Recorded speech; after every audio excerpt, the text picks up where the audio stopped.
मन जब भी एकाग्र होना चाहता है तो वो किसी वस्तु की तलाश करता है, किसी छवि की तलाश करता है।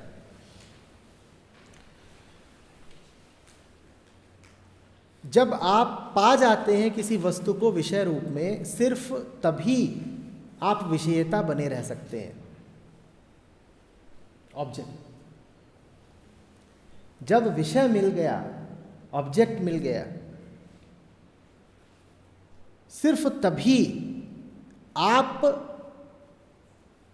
उस विषय को सोचने वाले बने रह सकते हैं। और जो विषय आपको चाहिए उसका कुछ रूप होना चाहिए, वो मूर्त होना चाहिए, उसका कुछ आकार प्रकार होना चाहिए, उसके कुछ गुणधर्म होने चाहिए, उसकी कुछ प्रकृति होनी चाहिए, उसके कुछ लक्षण, कुछ चिन्ह होने चाहिए, अन्यथा आप सोच नहीं पाएंगे।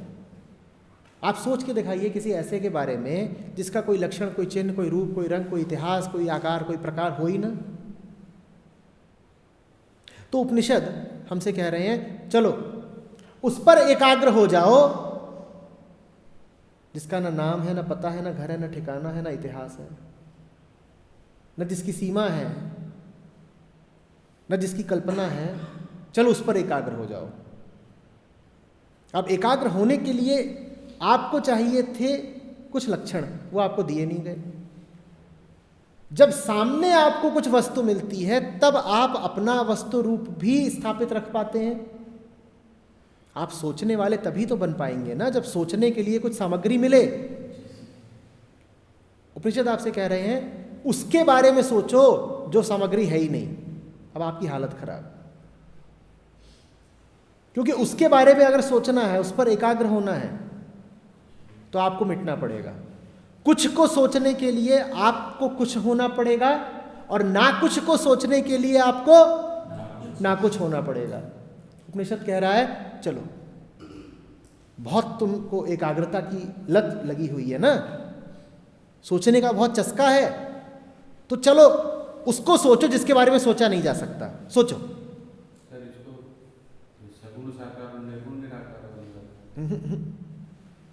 इसको एक विधि मानिए, ये करीब करीब ज़ेन कोआन जैसा है। जाओ उसको सोच के आओ जिसे सोचा नहीं जा सकता।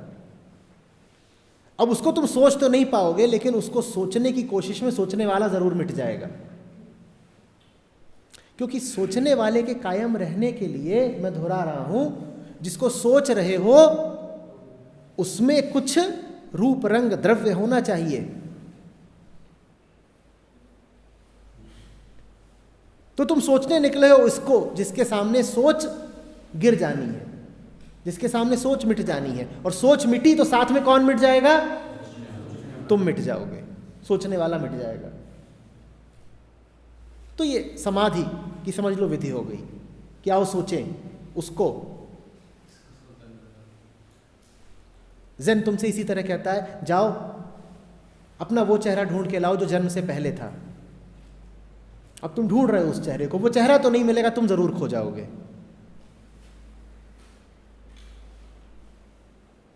ये सब परोक्ष विधियां हैं, क्योंकि तुमसे सीधे सीधे कहा जाए कि तुम खो जाओ, तुम मानोगे नहीं। तुम्हारी आदत तो मेहनत करने की लगी है, तो तुमसे फिर एक ऐसे विषय में मेहनत कराई जाती है, एक ऐसे दिशा में मेहनत कराई जाती है जो दिशा बिल्कुल आकाश की ओर जाती हो, कि जाओ उस दिशा में, कभी लौट के ही नहीं आओगे, वहीं घुल जाओगे, वहीं मिट जाओगे। कर सकते हो आप भी। चलो अरूप का रूप चित्रित करें। हम सब बैठ करके आज अरूप का रूप चित्रित करते हैं।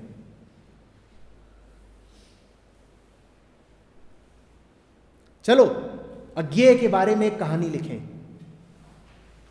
और लिखनी जरूरी है, वैसे ही जैसे एक हाथ से ताली बजानी जरूरी है।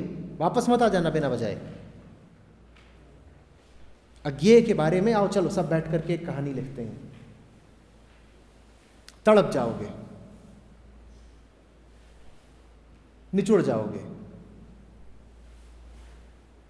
दिमाग पगला जाएगा, और अंततः जब करने को कुछ नहीं पाएगा तो तड़प तड़प के जान दे देगा।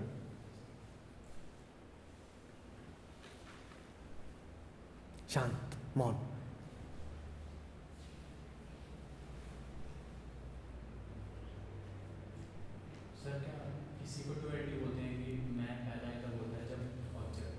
और उससे कोई भी ऑब्जेक्ट हो वो खींचता है उस तरफ, और अपने आप को मतलब कि बुरा माने अच्छा माने कैसा ही माने पर वो पॉइंट ऑफ सेंटर रहेगा। बढ़िया।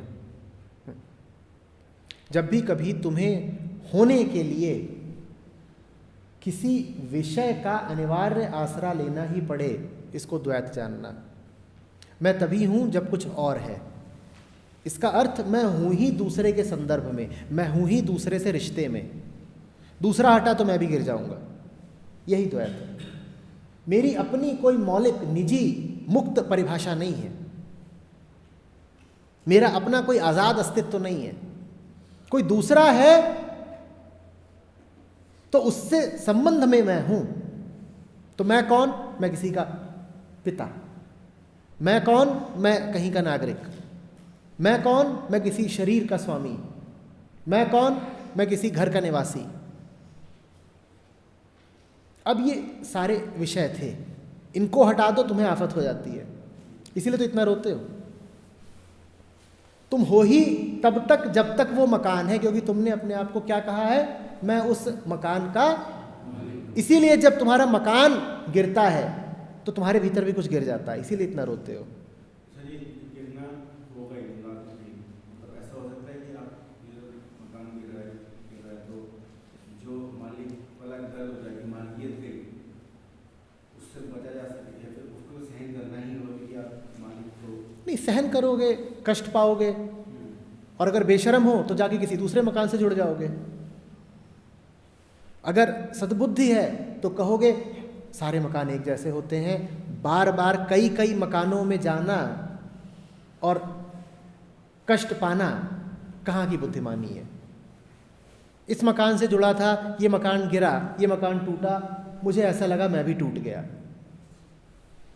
उस व्यक्ति से जुड़ा था, वो व्यक्ति मरा, मुझे लगा मैं भी मर गया। ये तो बड़ी गुलामी की बात है। जब भी अपने आप को किसी से जोड़ के परिभाषित करता हूं, बड़ा गुलाम हो जाता हूं।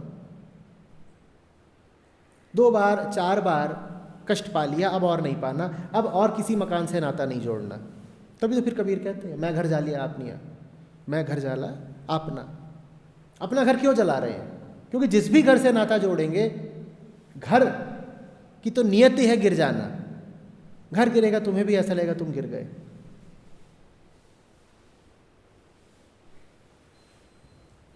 कष्ट यही है।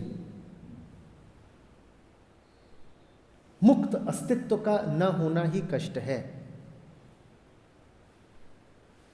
तुम आश्रित हो किसी और पे कि वो आए तुम्हारी ज़रा तारीफ कर दे, क्योंकि तुम कौन हो? वो जो समाज में सम्माननीय है। जिस दिन तुम्हें सम्मान मिलना बंद हो गया, उस दिन तुम्हें लगेगा कि तुम भी बंद हो गए।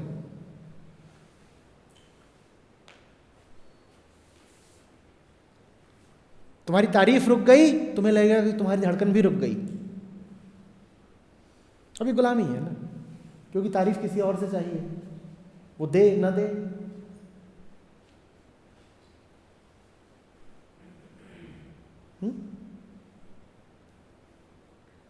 तुमने अपनी जान किसी और की मुट्ठी में दे दी,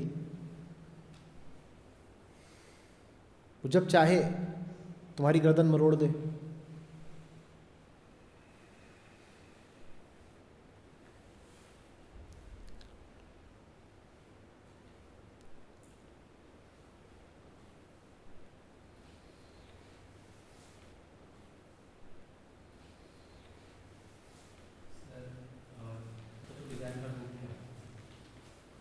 डिज़ायर का रूप डिज़ायर ही होता है। डिज़ायर नहीं जानते क्या होती है? कुछ पाना है। क्यों पाना है? क्योंकि नहीं है। यही है, नहीं है, कमी है। कमी है कि भाव को जितना पोषण दोगे उतना ज़्यादा मन मलिन होता जाएगा, धूमिल होता जाएगा।